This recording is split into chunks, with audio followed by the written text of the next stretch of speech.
Where are my keys?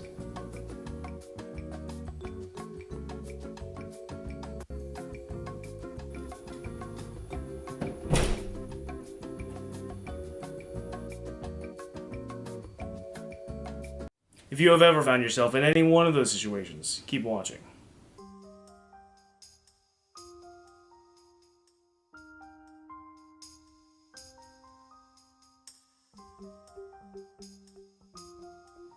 So today we're going to be talking about something that is really at the core of everything that we talk about on this channel, and that would be mindfulness and mentalism. You can probably figure out what mindfulness is just based on the term itself, but we'll get into that in a little bit. Right now we're going to be talking about mentalism, because you're probably wondering, if you haven't heard that term before, what is mentalism? Well, it's often confused with magic, clairvoyance, that sort of thing, mainly because many mentalists are stage performers who do magic tricks and such. And because, let me explain what mentalism is, of course. Mentalism is basically what we talk about on this channel. It's deduction, observation, being able to figure out through logical reasoning things about people, places, being able to make accurate predictions based on what you see, that sort of thing. So basically everything that we talk about on this channel is encompassed in the word mentalism. So many mentalists who don't tell you that it's logic and reasoning that they're using and just tell you something about yourself that nobody should know because you've told no one about it, obviously most people are going to jump to the conclusion that, wow, this is kind of weird. Are they clairvoyant? So, of course, a good magician never reveals his secrets, as the old saying goes, and mentalism is no exception. Of course, I'm not bound by the stage performer thing. I always let people know my logic and reasoning for figuring things out. I get fun out of that anyway, so. But some commonly known mentalists that you have most likely heard of would be Sherlock Holmes, of course, Cal Lightman, Patrick Jane. All of those are fictional mentalists. Some real-life mentalists would be Darren Brown and Ben Cardall, who is also a stage performer who does magic tricks. So now that we have that established, we're going to be talking about mindfulness. Okay, first we're going to have to talk about mindlessness. So what is mindlessness? So you might be thinking zombies, mindlessly walking around. Well, you're not too far off, except, lacking the dead part and the whole hunger for human flesh sort of thing. But it is basically the general idea of walking around aimlessly, doing actions without conscious allocation of attention to those actions. And if you remember, I've described that before in my proper deductions video. You can go see it right there.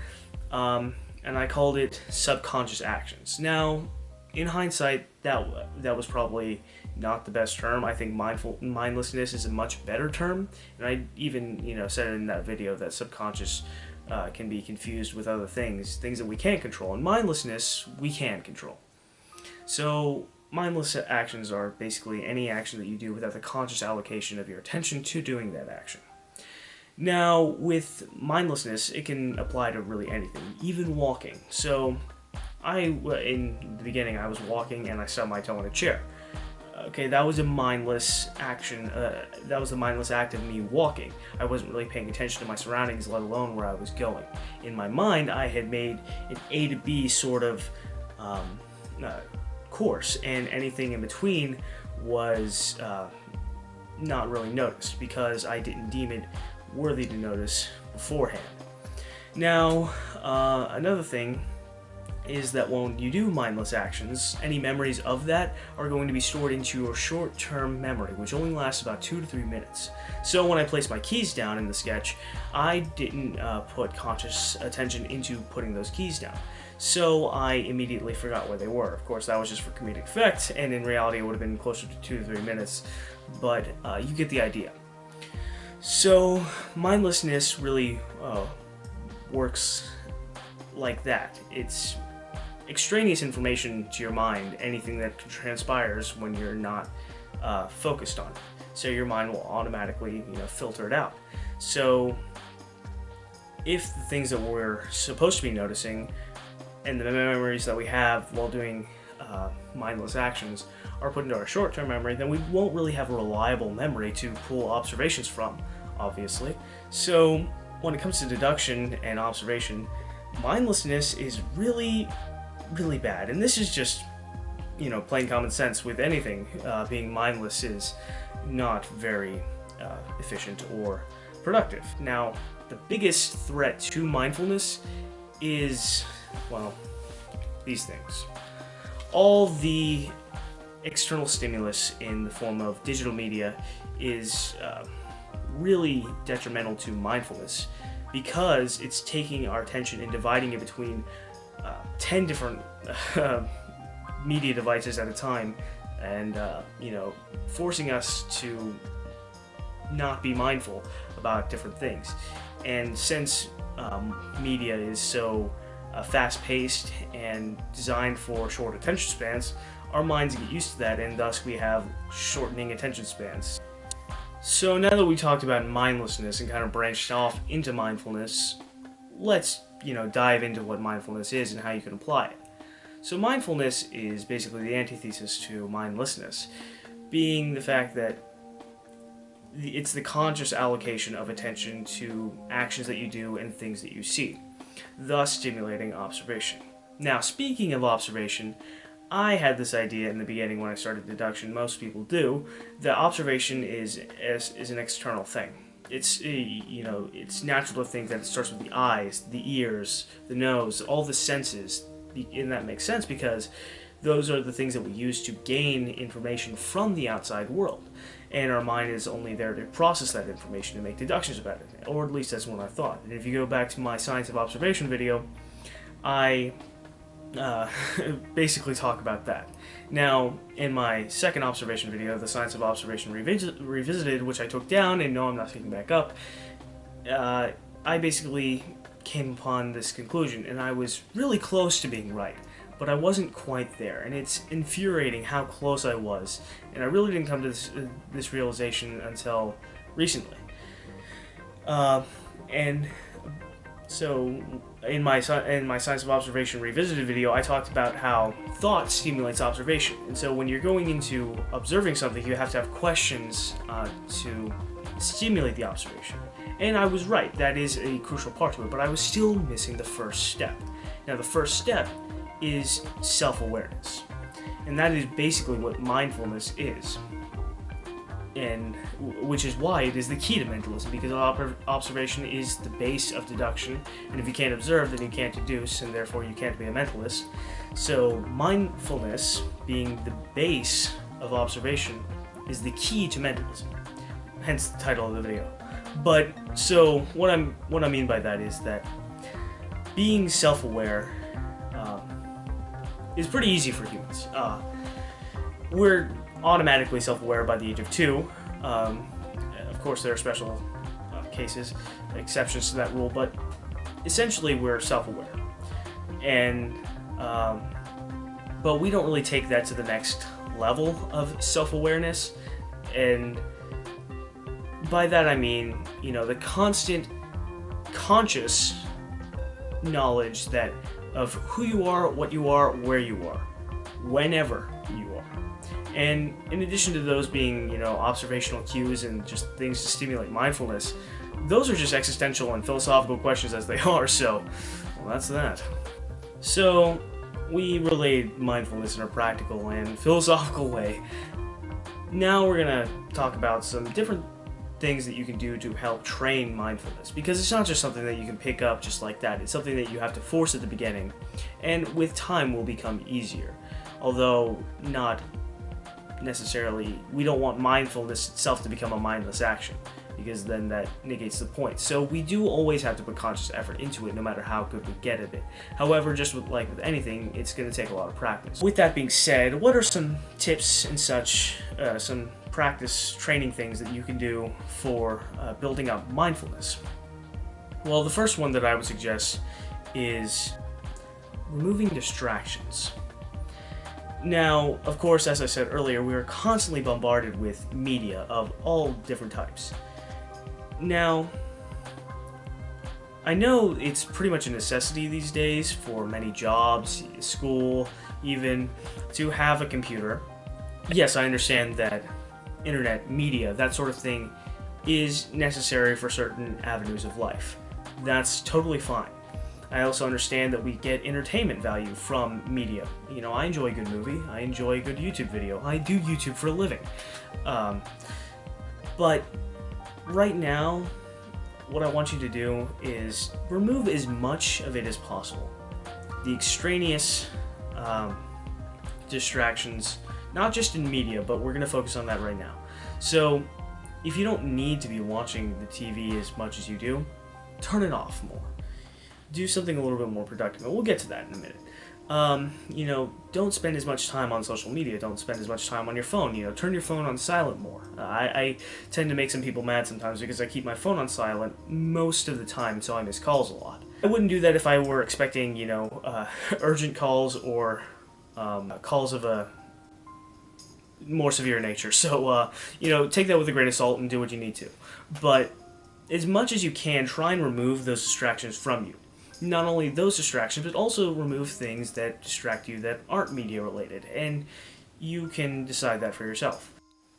So, the next thing you should do is, you know, after you've taken away a lot of those distractions, you're gonna probably find yourself with a lot of free time.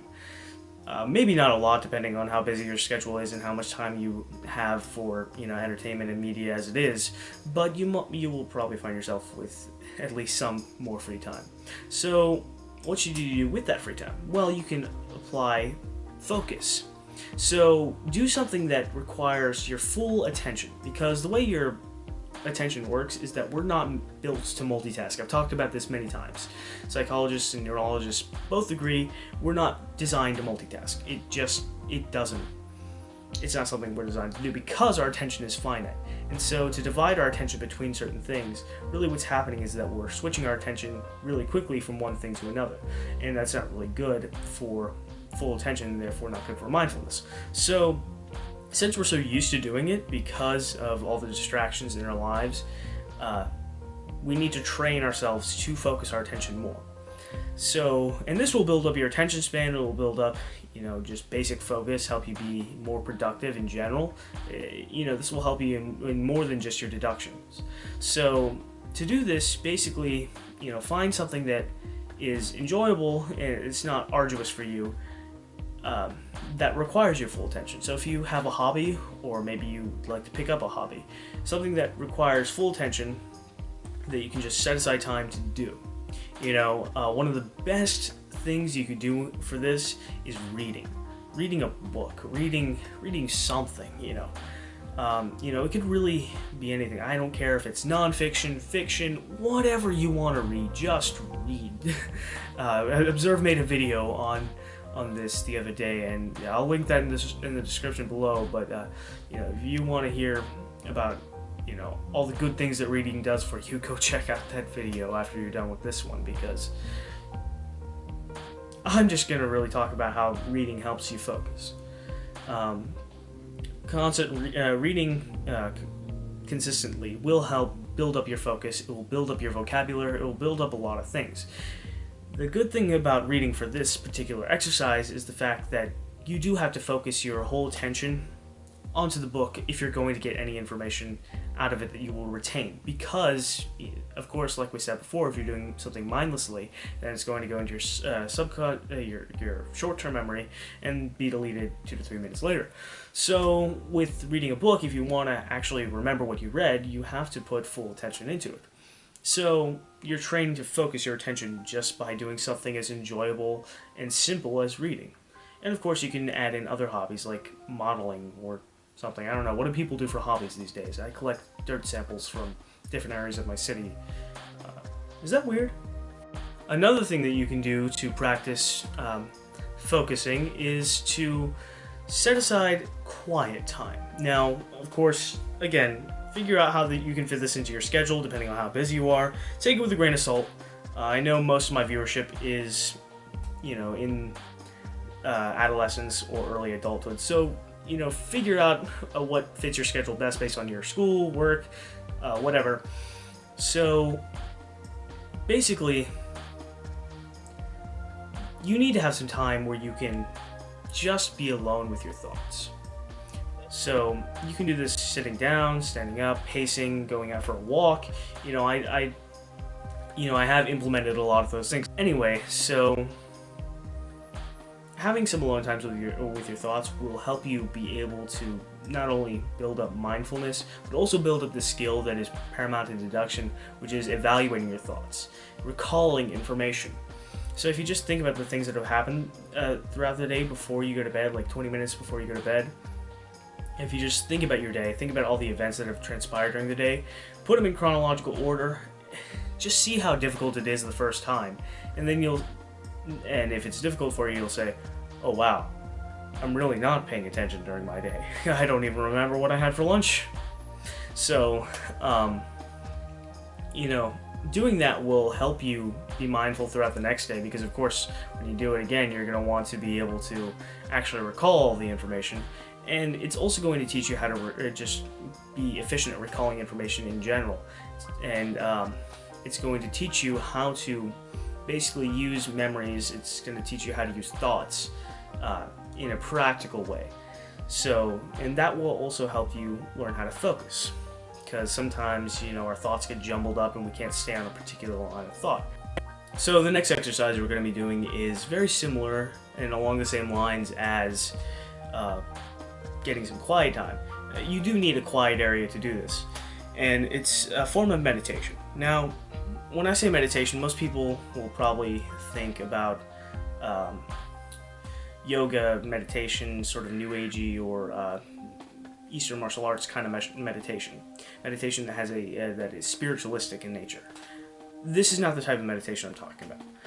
Meditation is literally just a mental exercise. That is what meditation is at its most basic form. So basically what it is that you focus on one thing for about 15 to 20 minutes. You can even do this for 10 or 5 minutes. You know, even that short of a time is going to be beneficial to you in some way. So most people tend to focus on their breath. So you breathe in, breathe out, and all that.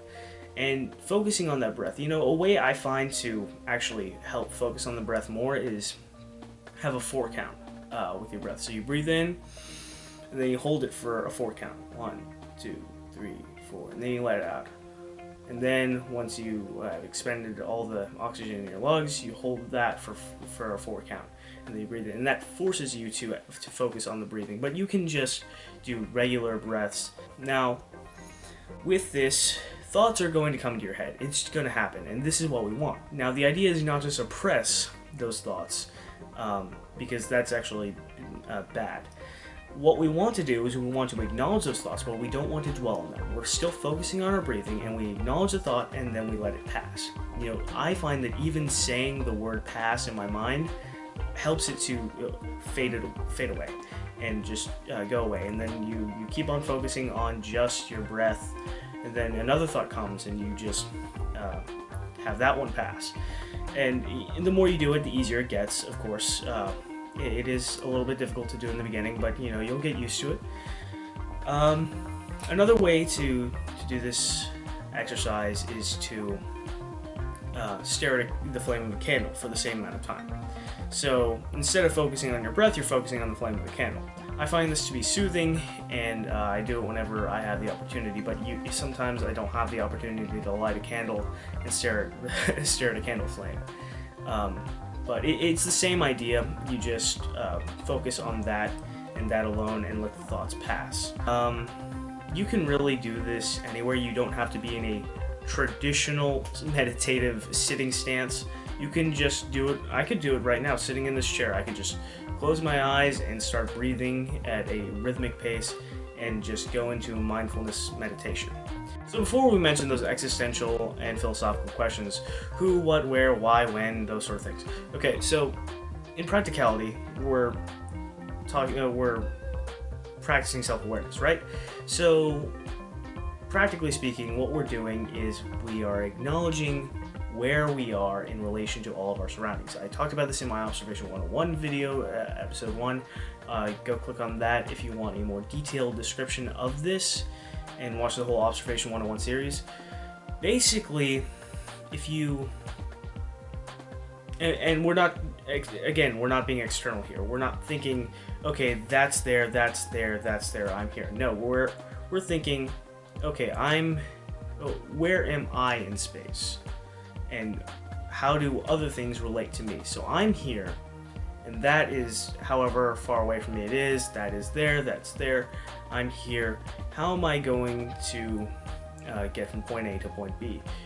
Reviewing that information. And that leads into the next thing. We're consequently, by determining where we are at any given moment, we are consequently forcing ourselves to plan ahead. Now, I made a video a while back called Staying a Step Ahead, and I'm basically going to tell you everything I told you in that long video in about, let's say, a minute flat. Okay, so basically what we're doing is planning our moves ahead. So every time you acknowledge where you are in space, and you have a certain objective, okay, you always want an objective and you want to consciously recognize it. That way you don't forget it once you go into the room to get what you were getting. That happens a lot to people. So if you consciously allocate what that objective is going to be, then that's what's going to happen. So that's what your mind is going to focus on. Now, in between that, you've got to get from here to there, and there are certain obstacles in your way. If you're planning your moves ahead, you're thinking, okay, that's there, I've got to step over that, I've got to move around that, I've got to turn here, I've got to go there, I've got to grab that, and then walk back. And that whole idea of planning that ahead before you even do it, you can then focus on how you're going to maneuver those things while you're doing it. So rather than having to focus, oh man, I just almost had to step over this thing. No, you've already established that you're going to have to step over this thing. Now you can figure out, okay, how efficiently can I step over this thing? So this actually causes you to be more graceful in your movements, which is why Sherlock Holmes, I think, is always depicted as being very graceful in his movements, very light on his feet, because he knows what he's going to do before he even does it. So staying a step ahead like that by simply being self-aware, starting with self-awareness and then planning a step ahead, will help you to observe faster, acquire information faster, because you're already assessing a situation before you even do anything, so you're already getting data before you even establish what you want to figure out if you're applying this to a deduction. And then as you continue to maneuver, you're going to gain more information because you're trying to continue to be mindful, because the whole point of planning those steps ahead is so that you don't have to focus on them as much. So, and with that, if you're planning, planning a step ahead, if you do it enough, it'll ingrain itself into your everyday thought process, which will allow you to be more, I don't want to say skeptical, basically more able to discern people, places, things, how things are going to play out if you do a certain thing, or how even making predictions about other people based on the deductions that you've made of them or the observations that you've made of them, their personality, everything like that. So if thinking a step ahead or several steps ahead becomes ingrained into your thought process, it'll make you even better at being able to determine what things are going to transpire just at a glance, which is one of the things that Holmes can do, which is not really highlighted as much as the fact as being able to see into the past, as it were. Either way, that's basically mindfulness in a nutshell, and how it is the key to mentalism.